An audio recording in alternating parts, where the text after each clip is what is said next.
Astăzi dacă auzi cuvântul, nu te împetri. Ascultă-l că poate mâine nu o să mai fi.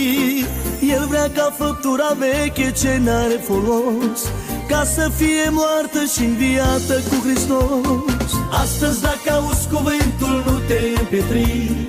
Ascultă-l că poate mâine nu o să mai fi. El vrea ca făptura veche ce n-are folos, ca să fie moartă și înviată cu Hristos. Cine va crede și se va boteza, acela va primi mântuirea sa.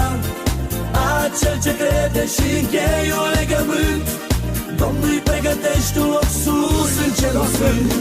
Cine va crede și se va boteza, acela va primi mântuirea sa.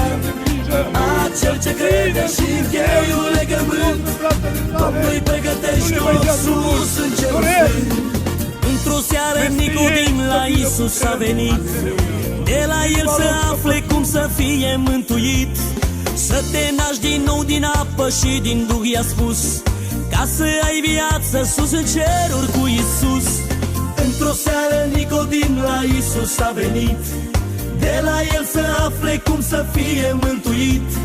Să te naști din nou din apă și din Duh, i-a spus, ca să ai viață sus în ceruri cu Iisus.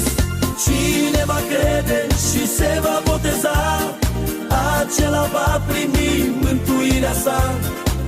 Acel ce crede și încheie un legământ, Domnul-i pregătește un loc sus în cerul sfânt. Cine va crede și se va boteza, acela va primi mântuirea sa. Acel ce crede și încheie un legământ, Domnul-i pregătește un loc sus în cerul sfânt.